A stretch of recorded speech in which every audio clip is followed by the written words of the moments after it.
Mr. Jenkins, sorry we're boring you, but if I hear you yawn out loud again, it's not going to be good. Sit up, pay attention, wake up. This is all about you today. Okay, so in each of these motions, they were second amended motions to revoke unadjudicated probation. Mr. Jenkins pled true in each of those to counts 1, 2, 3, 4, 9, 10, 12, 13, 14, and 18 on probation for theft of a firearm in each case, which are state jail felonies. Is everyone ready to proceed? We are, Your Honor. I'd like to put on the record what the offer is, and just for him to reject the offer, Sure. if I may. Yes. Your Honor, it's my understanding that the offer is 20 months on the motion to revoke probation and 10 years on the ag robbery case with a dismissal in the fraud case. And Mr. Jenkins has indicated that he wants to reject that offer. I've indicated to him that the state is likely going to file a motion to stack those sentences in all 3 cases, and he's expressed to me that he wants to reject that. Mr. Jenkins, so I want to make sure you understand, you've talked to Mr. Parker about all of that, is that correct? And we'll get through today these 2 MTRPs, and then whatever happens on those after that, that aggravated robbery and the fraudulent use or possession of identifying information. I already did it. Those will be set for trial. If you go to trial and a jury finds you guilty, then the state can request that I stack whatever punishment you get then on top of what you get today. Do you understand? And you want to reject that and go forward with this hearing, and then we'll figure out a trial date for other cases. Is that what you want to do? I'm sorry? Yes. Okay. And so, Mr. Parker, I will allow you to go forward with argument on punishment. Your Honor, I mean, this is on motions to revoke probation. And I mean, the only thing I have to offer is that my client is set in jail. And obviously, I'm not going to argue as to the facts of the other alleged crimes. Just his probation here is that drugs has been a problem for him, which his probation officer has admitted to.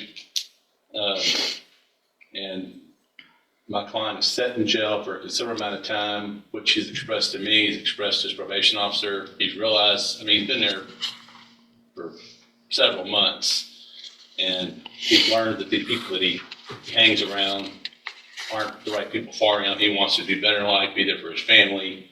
And I think some type of treatment and allow him to continue on probation is the best thing.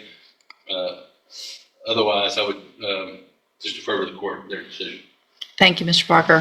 Mr. Smith? Based on his activity in the jail, based on his activity when he's not in jail, all of the allegations that were found true, all of the new crimes that have been committed, continuing him on probation after having successfully completed both tracks of ISF would just not be appropriate. We ask that you find him guilty, revoke his probation, and sentence him to 24 months in the state jail on each case.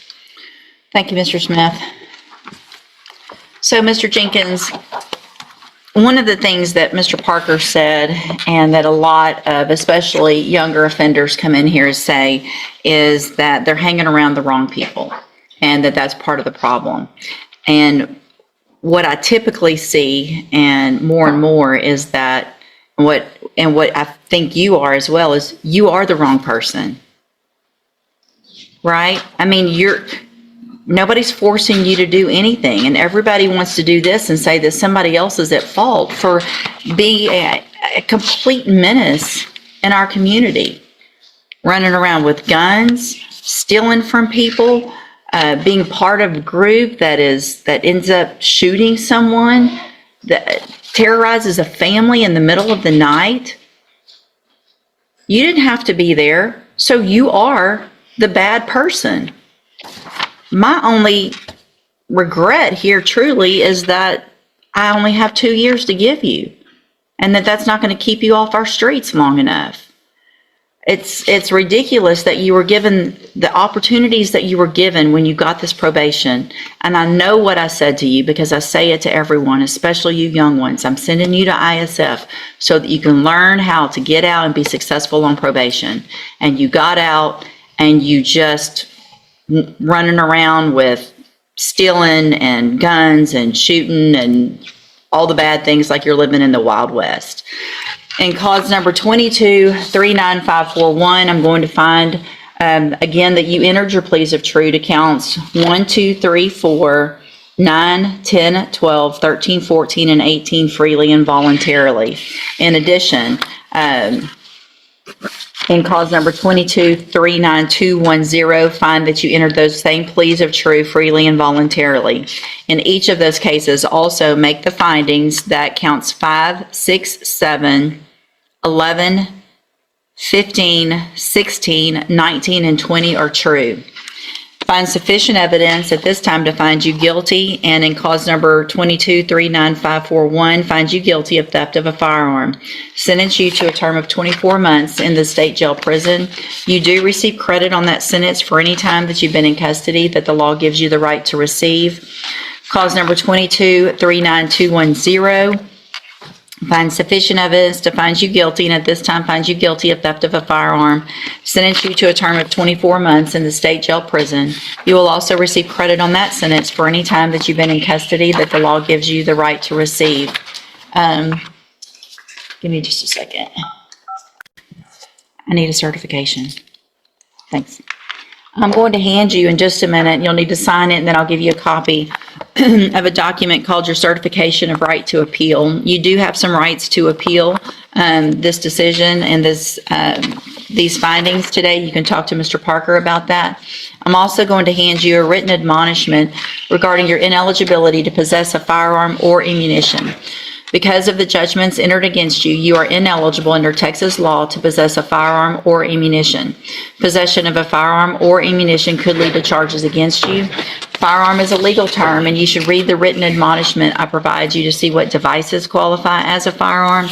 If you have questions about the laws that make you ineligible to possess a firearm or ammunition, or about how long that lasts, you can also talk to Mr. Parker.